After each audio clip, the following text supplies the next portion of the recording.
forget what we're going to talk about first, don't we? No, we just talk. Really? Hang on, I'm higher than you. That ain't right. Yeah. So, kia ora everybody. I've talked about the director at Shetke's, Mark Eagle, and this is him. He's come to join us for episode 101. Lovely. So I always start off, Mark, with what did you do on the weekend, and you did something exciting. I did some remodelling of the practice, and I discovered what fabulous diversity of LED products there are out there now. Yeah. And I'm re-enthused about lighting. And then you used lighting of a different type to have a challenge with your grandsons in laser tag. Oh, yes. Oh, well, laser tag. It's the new high. I'm totally hooked on laser. And my birthday's coming up. I'm going to turn 21 very soon. And I've decided that my birthday present is going to be playing laser tag. Lovely. Yeah. Yeah. And so, Mark, we've got your degree on the wall there. I'm about to see a patient that you believe might have been in your first year, 1979. Oh, yeah. Was that your first year practicing or first year No, in this practice? it was first in this practice, yes. I had 18 months in Tauranga beforehand, yeah. So I went straight from university to Tauranga and had a lovely time there, and then found partnership opportunities here in North Bay. Mm-hmm. And so have you been in this room? Well, no, we've done 3 major developments of the practice, and so I used to be out in an area at the front where the waiting room is now, and the practice was only 1/4 the size that it is today. But I've been in this room about 25 years, I think it is, something like that. 25 or 30 years of the 40 years in this practice, in this room. Nice. And so I guess people might think that 40 years is a long time, but what's it like working for an organisation that's been around since 1906? Well, yeah, some of the people think I'm the original founder. That's how old I look. But no, I'm not. I'm not even related to the original Mr. Shetke's. But no, it's good because optometry has been through many changes, and the technology that we use today is just so wonderful for eye examination and assessment of brain and sight.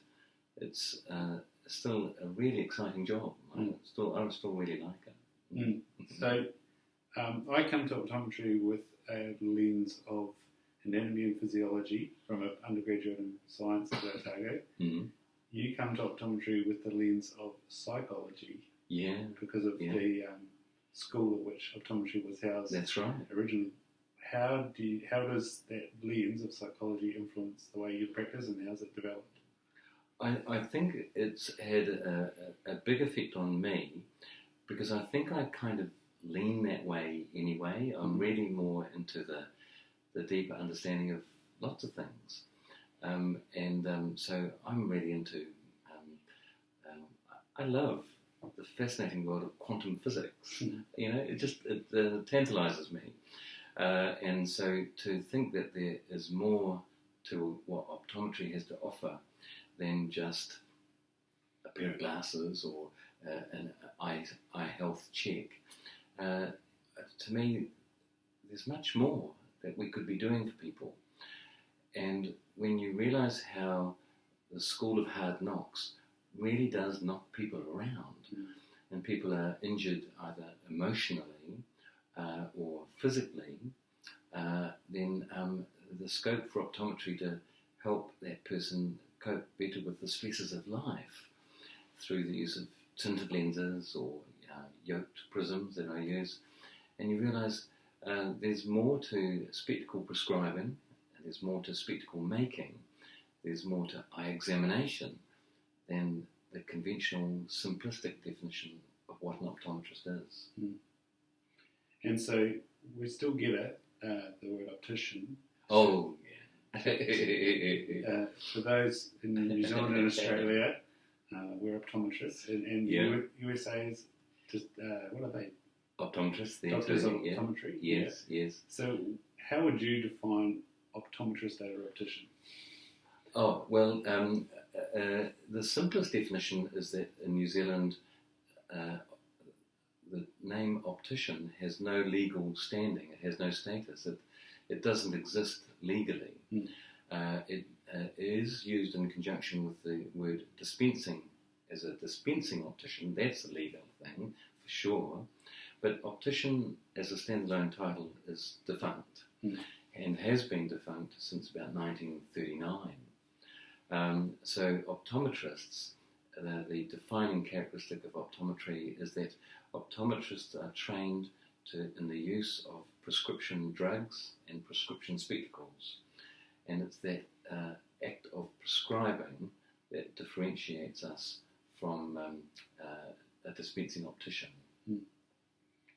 Yeah, and so it's a professional application, isn't it? Absolutely, yeah. And so it's enshrined in law, and we have to meet strict continuing education requirements to be even allowed to continue to practice as an optometrist. We're governed by many laws and bodies with which we have to be compliant as we interface with other professionals such as doctors and ophthalmologists and neurologists and psychiatrists and psychologists, but also with other vocations such as teaching. So we need to be able to communicate in a clear and responsible way to all professions, but most of all, we need to be able to communicate to our patients. It's quite important. And so that's the struggle, really, is that people, well, no one wants to have anything wrong with themselves. We all want to be young and invincible and perfect. I'm managing it for the moment. But you can see that when we have to tell someone that there's a significant issue, a health issue, a eye health issue, it's not really what people want to hear. And so the way in which these things are expressed, communicated both verbally and written documentation and clinical records, it all becomes really important to make sure that the patients understood what's going on. And that's what I've loved about coming here, is their ability with their email and reporting and the reindeer program in order to get somebody else's verbiage and communication and visual communication to take home and discuss and further get a handle on what was said in it. We're privileged to have a 40-minute appointment. It's magic. It's magic. And the fact is that people forget. And so we have people typically on 2 yearly recalls, and the people come back, and we're not trying to sell them another pair of glasses. We just want to see if their eyes are still as healthy as they were 2 years before. And it's quite amazing, really, how much people have forgotten about both the good news about how good their eyes were last time, and we can reiterate that, but also if there was any eye health problem in the past, we can give them an update to say that actually, hopefully, that we can prove it to the person that they've not got significantly worse with age. And as such, it gives the person the opportunity to be mindful that there is an issue, but not worry about it. You brought up that term age, and I've often expressed it as exposure to something. It's time, not age. And so we see the spectrum of age and people of the same age and spectrum of population. How much does it sort of weigh on your own existence, the different variabilities of life? Well, the best way I can put it is that you need a bit of luck. Yeah. It really comes down to that. And Charles Darwin understood this well when he said you should choose your grandparents carefully, because it demonstrates that from the moment we're born, the genetic die is cast. And so it's up to us in our living lives to make choices to optimize the genes we got, and not to be unduly worried about the genetic inheritance, but it's powerful to know what your genetic inheritance is. So I'm always saying to my patients, every time there's a family reunion or whatever, learn as much as you can about your grandparents, because whatever happened to them, that's on in the risk factors for you. And for some conditions like glaucoma, the power of this is great, in that if you've got a close relative who had glaucoma, you've got at least a 6 times greater chance of getting glaucoma yourself. But it's only a risk factor, it's not a certainty. So that's why we say to people, come in, have the checks, let us prove that you haven't got it now, but we're not changing your genes, so you still need to come back in 2 years' time to be proven to still be healthy, even after 2 years of extra age. Yeah. But I do recommend age. I think age is a good choice. So we don't talk about people getting old. We just talk about people getting older. Yeah. So it's a spectrum that you, in our opinion, you are never old. You're just older than you were at last visit. Yeah. No, things work in different ways, and you see about that, 6 times risk for glaucoma, and then the 5 times risk for macular degeneration if somebody's got a parent. If you're siblings, it's less for some reason, but and then the modifiable risk is, there's fish green and gold, and I've talked about it a few times, particularly, I've got the beard right now, and people could be confused that I was motivated by Tim. Now, I've got a video out there on YouTube from about 4 years ago, from about this time of year, where I shaved off the beard, and that was after seeing Tim for the first time at Snow Vision, being inspired, growing the beard, and then tucking it off in preparation for Movember. And so that brings me to the point that when I interviewed Rob from Movember last year, we talked about this whole family history, and you've just touched on it here when you had a reunion of family. Ask around, see what's happened, know what's happened, and adjust or investigate appropriately. Oh, for sure. Very wise, very wise. And one of the strangest things we see in optometry is beer tract chirping. It's got a pleasant name, but the to see some pigmented cells in a retina, and then ask somebody to just say, have they had a colonoscopy? Eyes are the window to the soul. Indeed.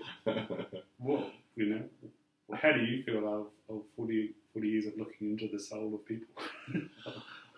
Encouraged. Yeah. There are lots of nice people out there. There are. And so we're lucky enough to have lots of nice, loyal clients. And the power is that their historical findings build up a massive body of information about that person, so we can then really spot the changes should they occur for that person. But yes, I think you're right. The eyes tell so much about a person. It's no accident that it's so much in our language. Eyes are the window to the soul is one example, but others are things like they're sort of in romantic terms. He looked across the room and their eyes met, and he knew it was love. People's are dilated frames. Exactly. And so there are many millions of dollars spent on eye makeup to accentuate the eyes, And so sometimes people wear contact lenses to lessen the covering of the viewability of their eyes. Though we would argue that with the right gorgeous spectacle frames, the spectacle frame can enhance appearance too. So again, we touched on it there with looking across the room and knowing it was love, and that means that the pupils are dilated, you're stimulated, your sympathetic nervous system kicking in. And we had the patient yesterday where the visual field was constricted. I did the pupil test, and the pupils reacted, and then straight away they were gone again. And I was like, well, that's not normal. And the person was suffering with they were at that experienced stage of reading's not quite so much, but having just had a baby, they were also under immense stress. And so how have you found, again, going into the psychology, whether it be physical or emotional stress, how the sympathetic nervous system hijacks things? Oh, hugely. And that's what we've just cleaned off the board. Yeah. Well, what I'd say is that we humans fall into the era of thinking that we're the boss of our mind and we're the boss of our bodies. Mm-hmm. And in fact, really, we're strongly driven by these reflex reactions of our endocrine system and the hormones that are released. And we maintain this illusion of believing that we are in control. But when you see the sympathetic nervous system driving behaviour as dramatically as it can, the fight or flight, fear or freeze reaction, you realise that much of our activity through the day is driven by this. And indeed, things like road safety even rely on this, and that someone toots their horn at you to quickly, immediately, reflexly capture your attention and cause you to make a life-saving manoeuvre. But the stresses of the sympathetic nervous system on vision can be very frequently seen in children who are just learning how to read. And it can seem to an experienced adult that learning how to read is pretty straightforward, especially if it was for them. But for many children, the near vision, the reading task, is surprisingly stressful. And the part of the sympathetic nervous system reaction to the reading task is to effectively shut down the person's focus mechanism. The accommodation that changes the focus inside our eyes gets switched down, and now the vision's blurry. And it doesn't matter how hard the child tries, and indeed the more they try, the worse the blur becomes, as they are shut down by the sympathetic overload. And if it's too blurry to see, then the stress levels go up even more. And again, as the sympathetic system kicks in, the fight, flight, fear or freeze, the child just wants out of there. Mm. And so they start wriggling. As they wriggle and squirm, they want to leave, but they're obedient. So they stay at the task, seemingly compliant with the instruction, but really by their physical actions, they want out. So they're either blurry or wriggly or fidgety, and they sure can't think straight when they're in that activated state. So a lot of the work that I do is trying to help the child not have that strong sympathetic overreaction, to help calm these primitive things that happen within our body that are not within conscious control. So we can do that using focus lenses or tinted lenses or through vision therapy, where we help the child not overreact. And these benefits can be achieved sometimes almost instantly, and others over maybe 4 or 5 weeks, and the child's just calmer. And it's quite amazing, as the child calms down, all the skills that others had attempted to instill in that child by teaching them how to read, but that had been in the presence of stress. Once we've reduced the stress, those early skills that they've begun to acquire just come together and the child can read.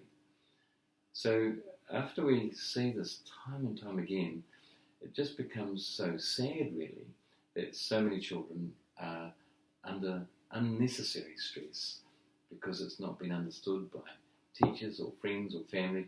Whoever's trying to help the child, unwittingly, they've actually increased the stress. And that's where we help to lower the stress. And it works. Yeah. And on the board there, and it's slightly controversial, but the ADD, ADHD sort of spectrum, we've spoken many times, this person would be great throwing stones at a river or navigating the high seas. Absolutely. Talk to us about that sort of how the world was set up, and now in a short space of time, 100 years is a short space of time. It is. How it's no longer relevant and a hindrance to, it seems, especially boys. Yeah, that's true. Yes, so Yes, it's a massive topic, but it's this thought of what does society value?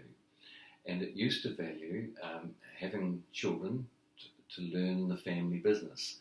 So the blacksmith's child learned to become a blacksmith, and the baker's child learned to become a baker, typically. But that isn't the way the world is anymore. So now the expectation is that the children go off to school and are taught to read at a young age. Indeed, increasingly the schools expect the child to be able to read upon entry at age 5. So the expectation on the child to do something which is not necessarily what their genetic strengths play to is such that the child can have their first taste of embarrassing failure at age 6. Well, that's never the way it used to be.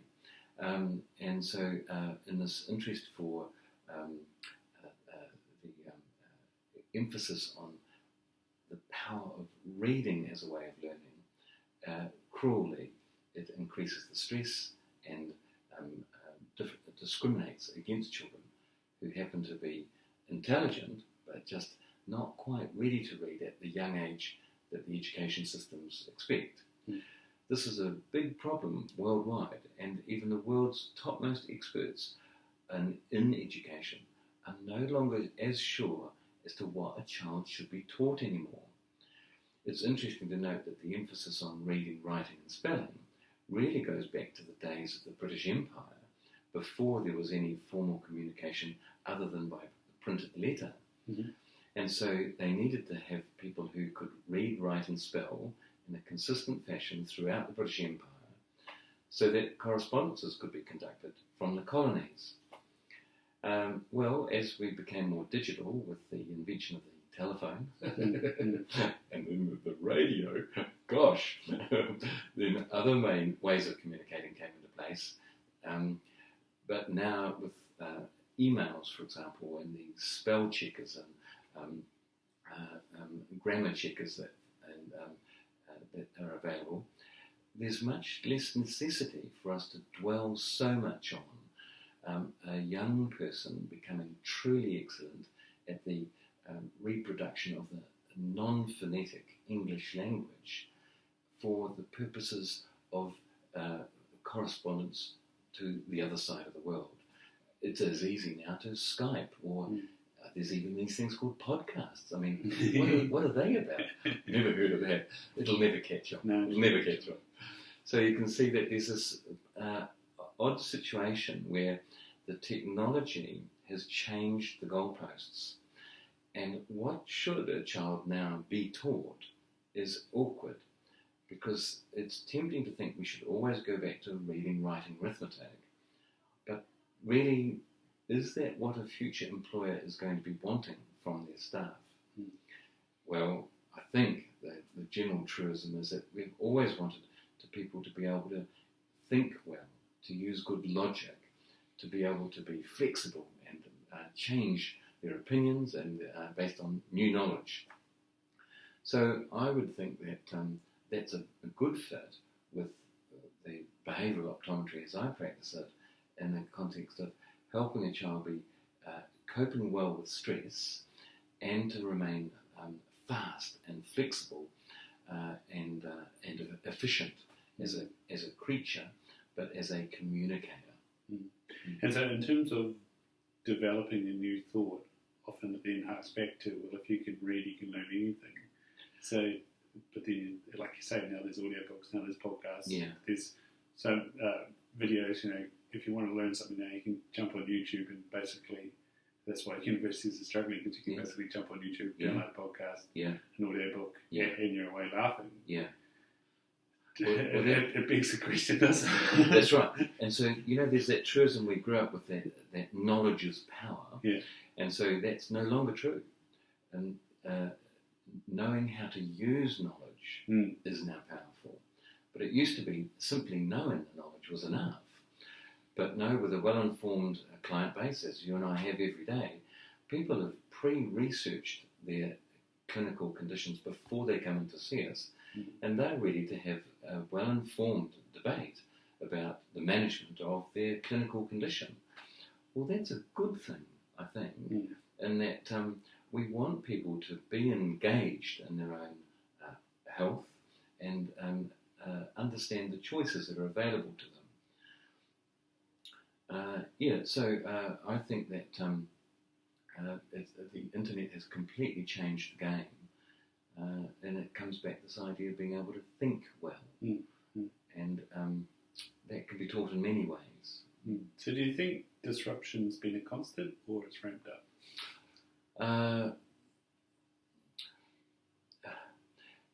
I think it's really hard to imagine what the world was like before, but I'm really grateful that I don't feel as stressed today as I probably would have been in the times of Julius Caesar, when everyone was walking around with a sword and a dagger and could poison me at the drop of a hat, you know. So, no, I'm feeling that we've made progress, and I think that life isn't quite as stressful as it might once have been when everyone was, you know, struggling for today's food. But no, I think each period of time has brought its own stresses. And so we've got this now, say, with the whole business about what are provable facts anymore. And Trump really is the epitome of this debate with his alternative facts, where one wonders anymore what one can believe from wherever you learn.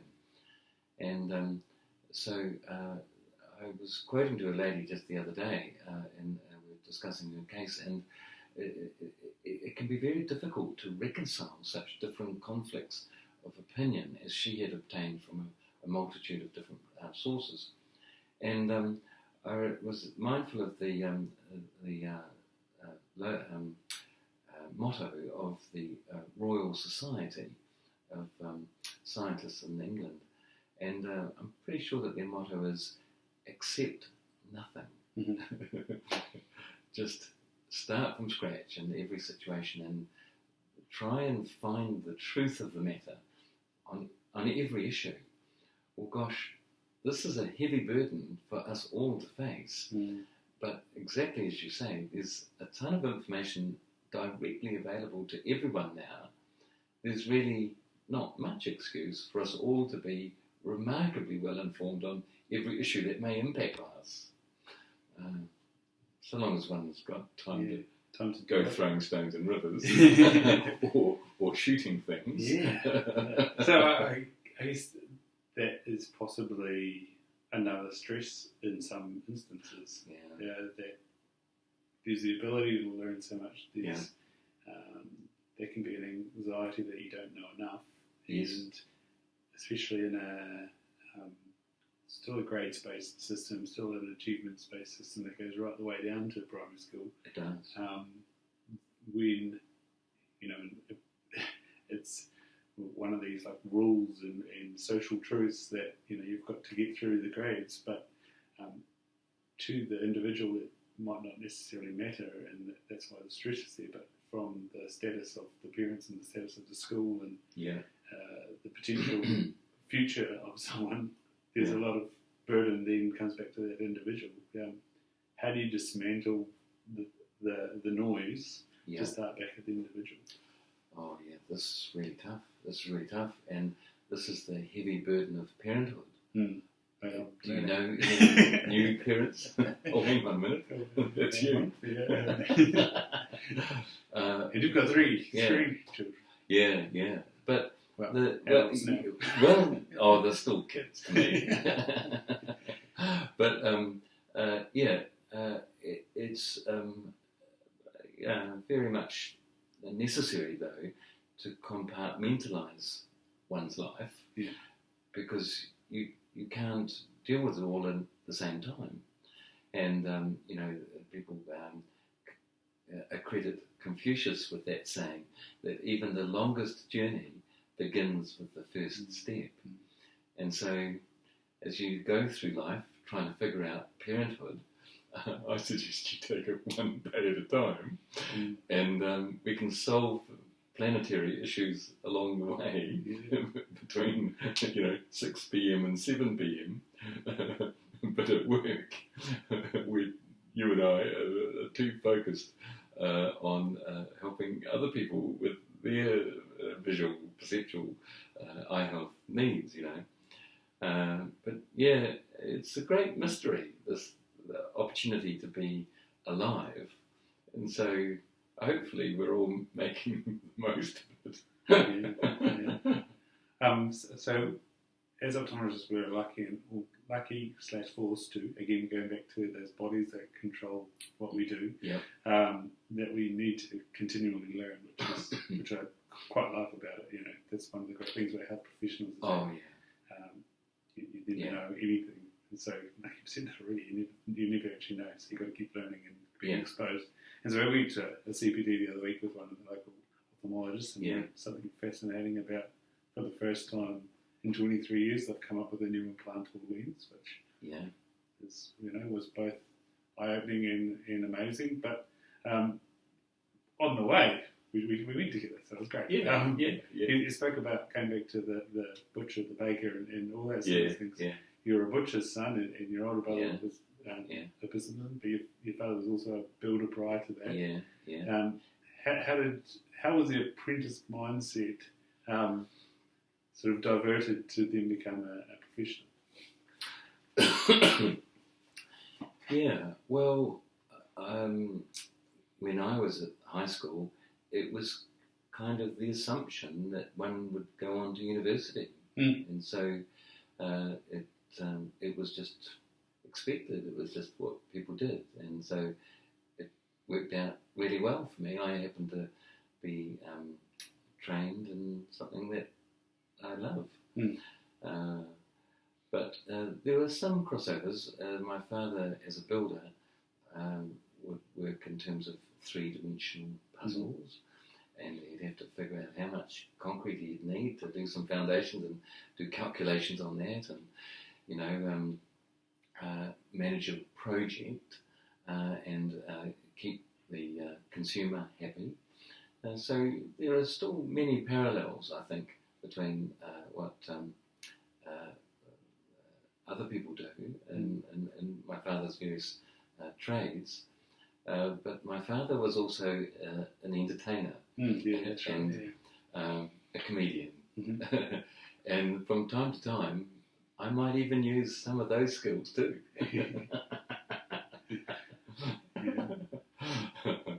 And so what did comedy entail in those days?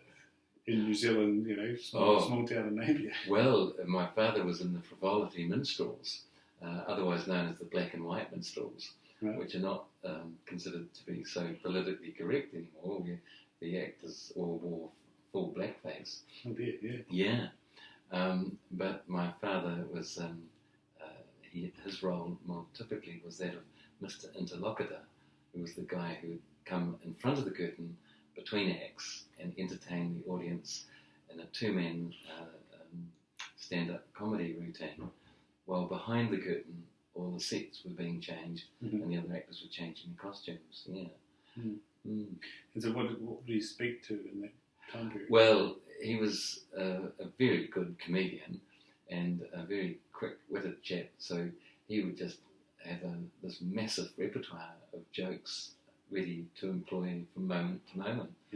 And because he was performing in front of the people of Napier, he knew most of the people in the audience, so he was quite good at modifying jokes on the fly to include the audience in as sometimes being the butt of the joke.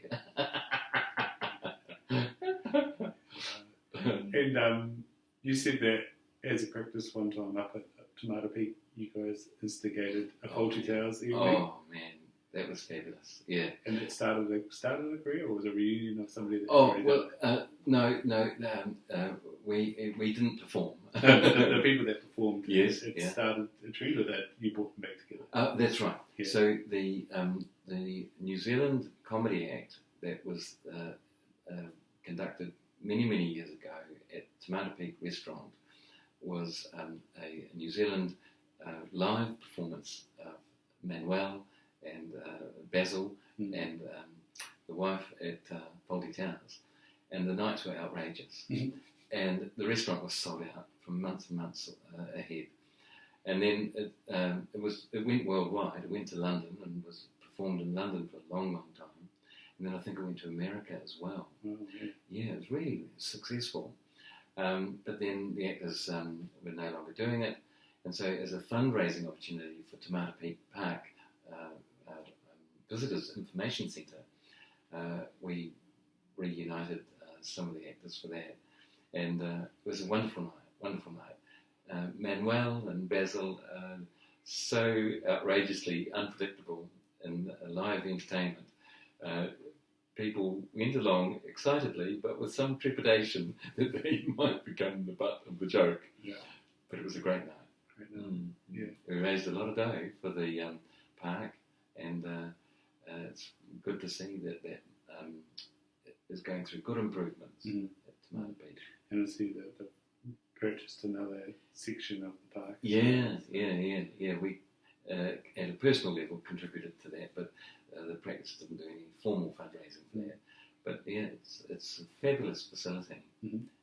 But there are a few seeker deer there to be shot, so you have to travel a little further afield if you want to use your weapon.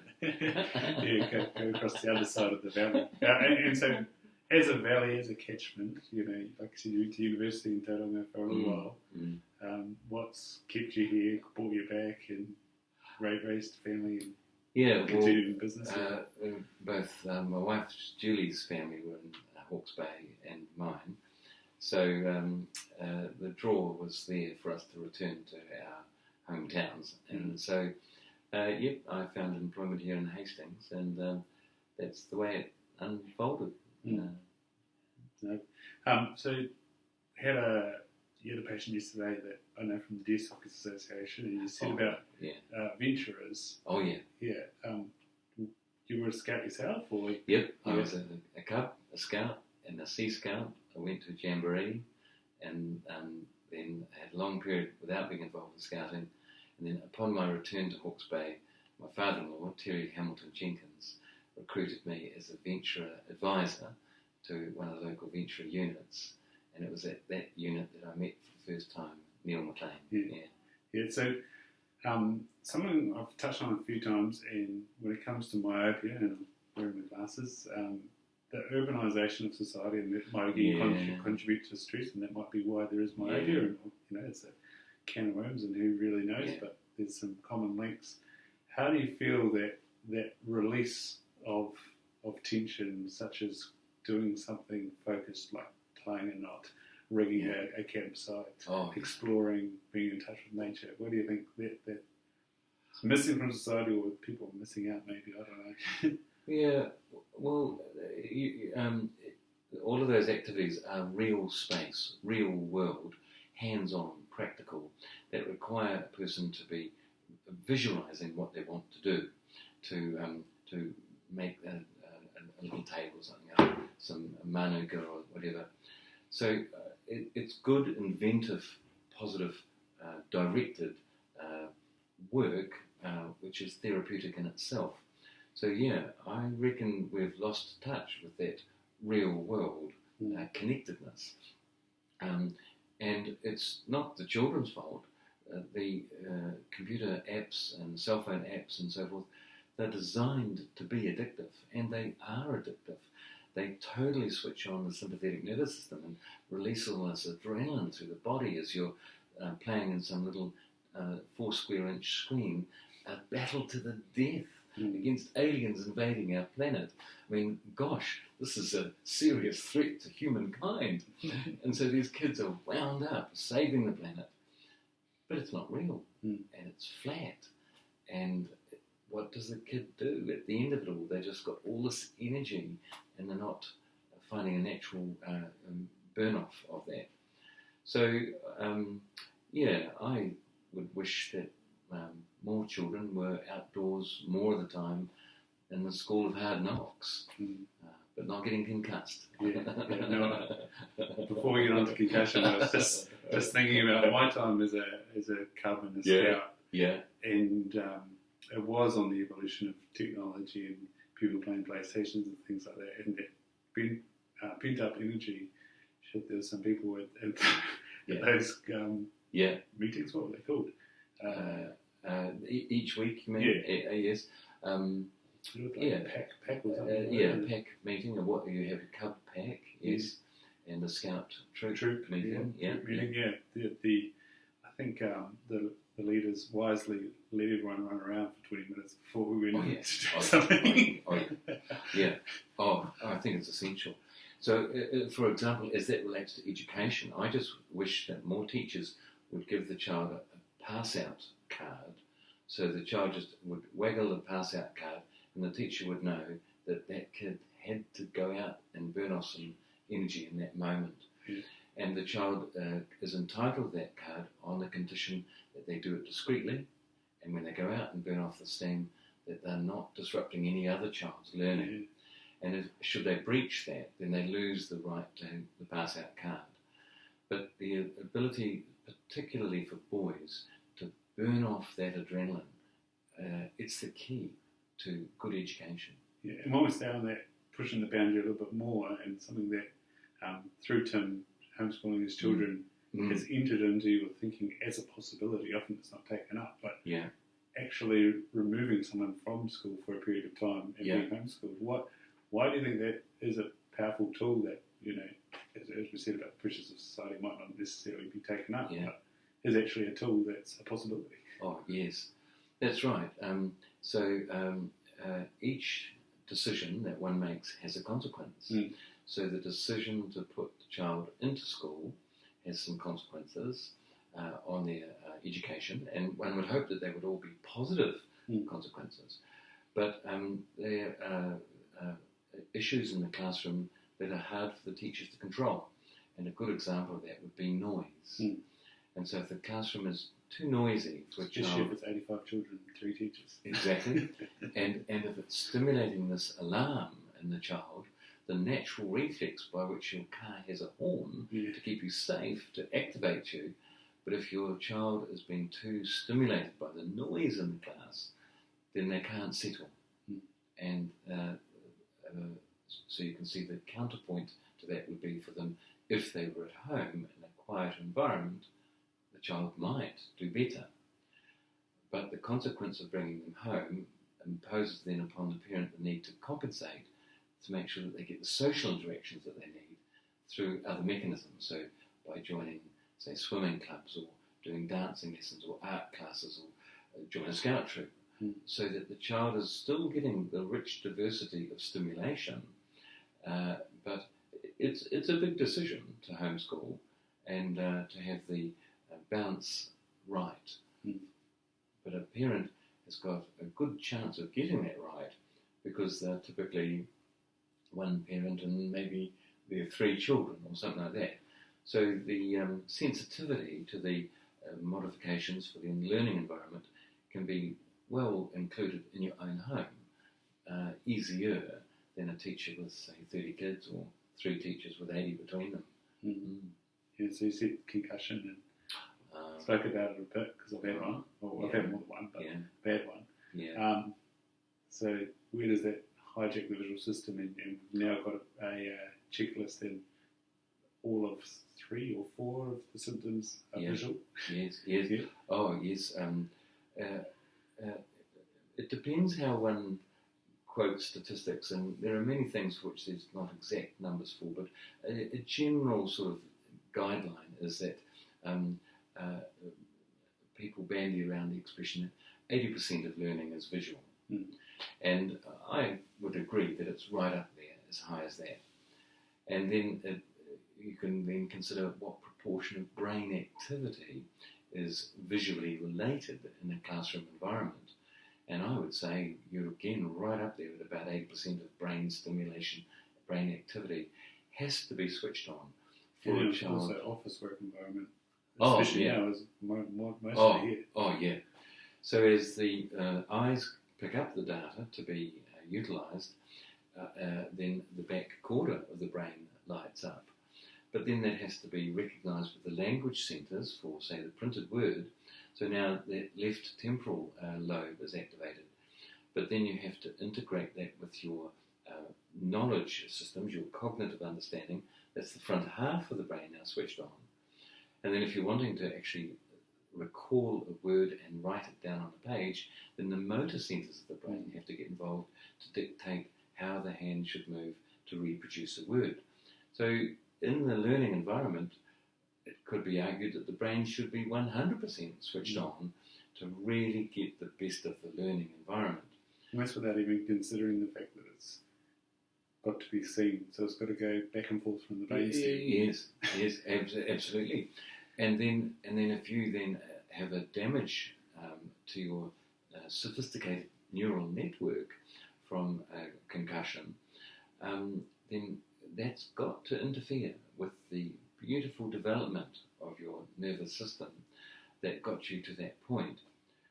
But a key concept is that of neural plasticity, where the nerves can reconnect, they can form new connections. And so in real time, our brains are constantly modifying these neural connections as we learn new knowledge. So there's always good hope that any damaged connection can be rerouted and worked around, and the knowledge can be processed in a more streamlined fashion in due course. But where this can become very frustrating is that it doesn't necessarily happen as comprehensively and quickly as the concussed person would want. So I'm often dealing with people who have been told that, give it a couple of months and you'll be right. And we just know that it takes way longer than that. So following a serious concussion, you could be looking at years of rewiring, rehabilitation. If someone's interested to read a good book on this, a book called The Brain That Changes Itself by an author, Norman Doidge, is a very good read. And it demonstrates how unbelievably plastic the neural wiring of our brain is.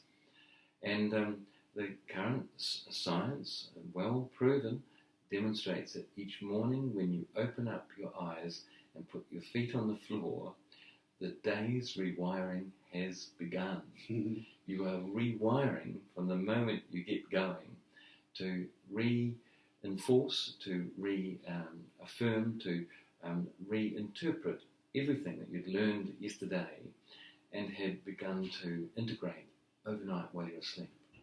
So every day is new. Gosh, that's exciting.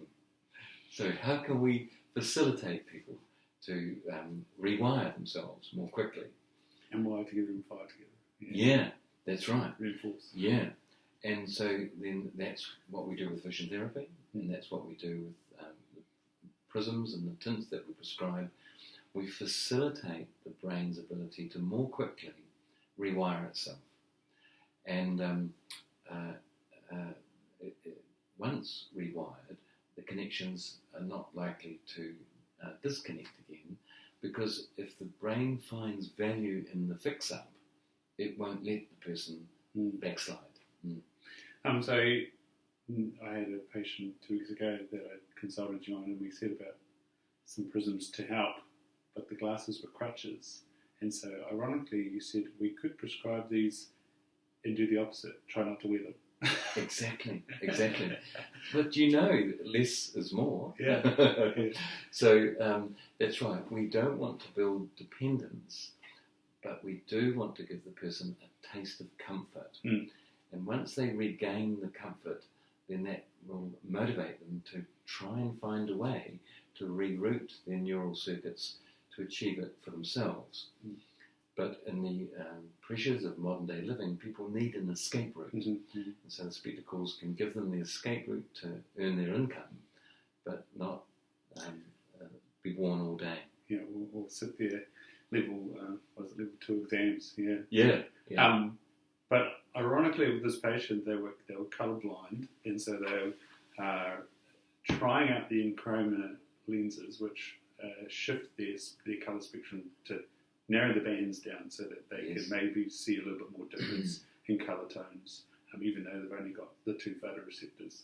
But my sort of discussion so far with the patient's father is that may be enough, because they, again, narrow the band of information. So where does the tinted lens in a different form, in an Irlen tint or a chromic tint, fit into narrowing that band for somebody that might have a concussion? And even myself, I enjoy the blue tint in my glasses, and through work I did with an integrative practitioner, where we're looking again back to the sympathetic nervous system. Blue tones were calming for me, and damping down my sympathetic nervous system. So, that follows on to wearing them at night time around blue lights and stuff. But going back to the concussion, why can a coloured tint of some spectrum be of help? Well, yes, there are a couple of aspects to that, in that the enchroma lenses are compensating for a deficit of the photoreceptor chemicals in the back of the retina, and that then can modify and modulate the signals that are kicked upstairs for the brain to process and to make sense of. The use of the Irlen coloured lenses is different, though, in that that's modulating the signal that goes up to the brain through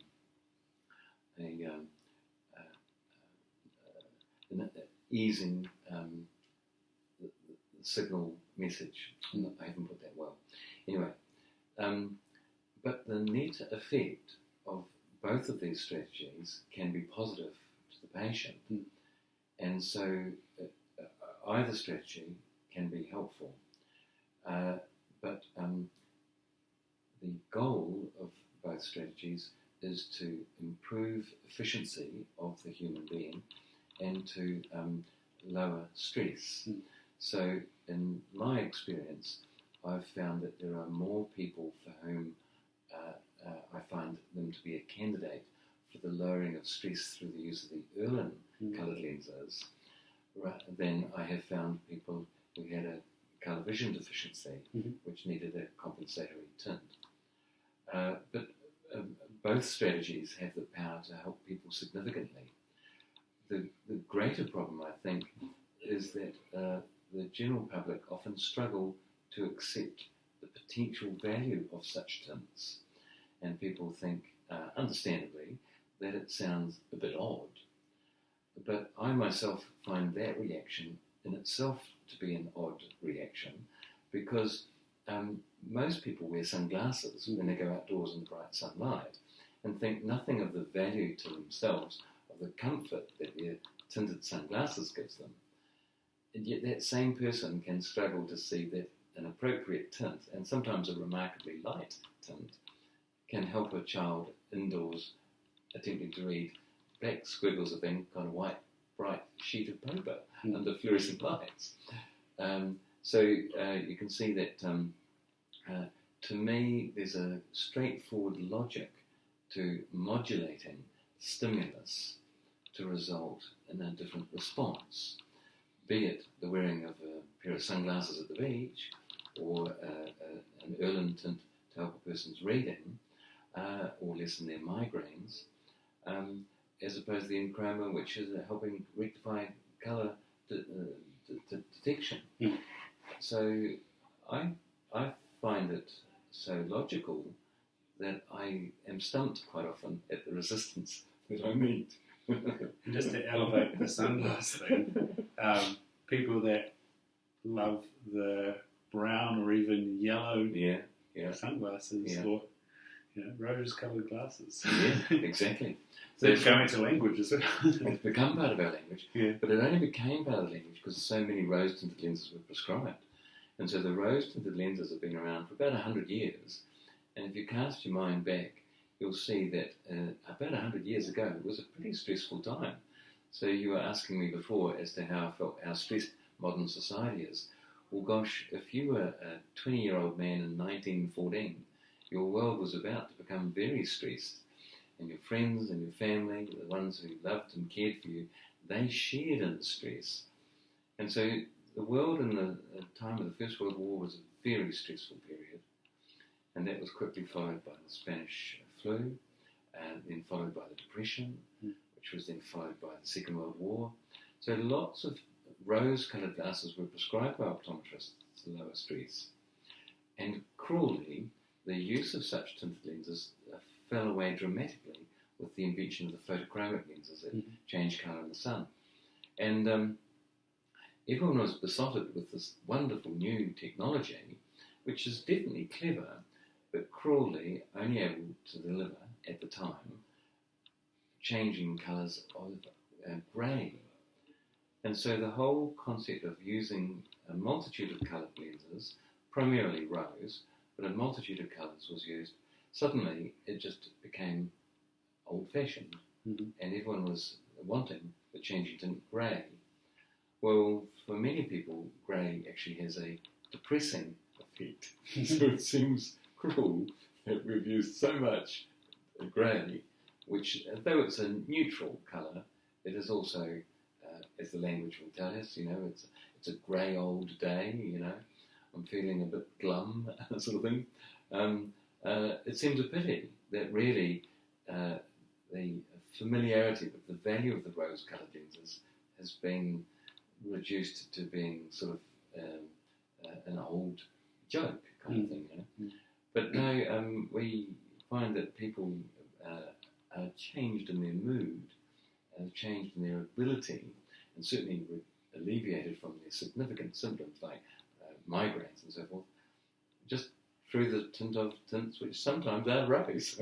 But it all works, so it's like eventually these people find us. But it is a problem that it's perceived as being odd. And so how did behavioural as another lens of looking at optometry, how did that enter your life, and how did that develop into doing a fellowship? And yeah, well, I think a lot of it is to do with the fact that many optometrists are very empathetic. We want to help people. It's a vocation to help people. And so when you learn of any new technique that can help a person, then you would understandably want to learn more about it. So for me, at university, I was introduced to orthoptics as an undergraduate, and then the potential to help people, to give them back control of the movement of their eyes, just seemed so wonderful that I was really interested in that. And then I sort of got into practice and got my early years of experience, and then I was ready to take on more challenge. So that's when I got greatly influenced by the American behavioural optometrists who came to New Zealand and gave many presentations over the years. Many of the great names have been here. Jack Richman and W.C. Maples, John Streff, Bob Hohendorf. These are the top people of behavioural optometry in America, came to New Zealand with this message. And so I was influenced by that, and the more I learned, the more I wanted to do it. So I do it. But what is a fascinating effect is that the more you learn about behavioural optometry, the more you realise that just about every patient that you deal with has an element of unmet need to help them better organise their vision. And so then, when did concussion, in concussion literature, it's only sort of started to come about with, the professionalism of UniFowl and the consequences of multiple concussions. Yeah. How has that come into the optometry sphere? Well, really what has happened is that it's become more publicly known, more public awareness of it. But behavioural optometrists have always been working with concussion cases because our patient base divides really into the people who either have a developmental deficit or an acquired deficit, but deficits by whichever route still respond to therapy. And so there's that whole behavioural aspect to it. So we're interested in how a person behaves. Well, quite often this moves into that realm of the psychology of it all, in the sense that a frustrated human being will typically let the world know that they're frustrated, and flashes of anger and avoidance behaviour. And so you can see that there's that saying that, by their actions ye shall know them kind of thing.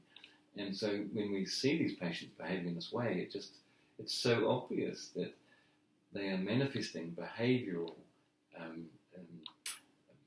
patterns that could be moderated if that person could better organise their vision. And part of that relates to the whole concept of visualisation. And so if you intended to go hunting, then you would visualise yourself on a mountain and the weather would change and you'd be mindful to take clothes to meet all conditions that you would bump into and to not forget the fuel for your camp stove. So you can really only organise your life, your activities, by being able to visualise in advance what you're going to need to do it. And it's the same with reading. So if they're just little squiggles of black ink on the page, then they won't have meaning unless they produce in your mind a visualisation.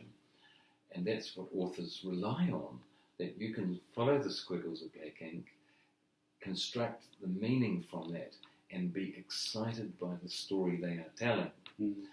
And unless there's a comprehension of the bigger story, well, why would anyone just look at squiggles of black ink on a page? They wouldn't. They'd be out of there and they'd go hunting and shoot something. So to me, visualisation is the key skill that's required for communication. So unless we can excite in another person's brain the illusions of what we want them to do, so like, can I have a cup of tea, kind of thing, unless we can excite in the other person's mind the actions that we would wish them to perform, then communication is fraught. We just can't really communicate. So to me, language is really about vision, and the reading language is also about vision and visualization. And that's how it can be, that you can have a child for whom you can chat with them and ask them to do a task, and they get it straight away, but write that same instruction down on paper, they just can't engage, they can't get the message, they can't communicate. And from an adult perspective, is that why the withdrawing behaviour is the reflex? Because you no longer communicate what you're experiencing. Yeah. And so, even the podcast is using our vision to communicate, and we use our language, our visual language, to amplify the auditory signal. And so visualisation then creeps into sports vision, and you spoke about the screening that you did last year. And you won't mention names because it's confidential for the coaches and the players, of course. But you said with doing a simple screening with players, you were easily able to identify the best player, and sure enough, was the best player. It was. So where does behavioural optometry and visual function fit into sport? And two, why is visualisation again important in sport? And I spoke about in rugby, before you go and do the task, when learning a little bit more about sports vision, I analysed the lineup of the field, and then it was in my mental memory and mental picture, and immediately, just with a simple task, I was able to get over the advantage line, find the gap so much better. Still the pieces moved, but it was like they say, saw it before it happened. You pre-visualised success, and you had no choice but to deliver. It's amazing. It's so powerful. Well, that's right. The situation, or the plan that you were referring to, was the most interesting case where we did a battery of visual perceptual tests indoors, and it didn't even take long. And it was quickly revealed to us the player who had the best sense of positional play. This guy had a full surround vision of space around him. And you could imagine, wherever he was in the field, he always knew where his teammates and his opponents were located. he would always find a gap, and indeed he could.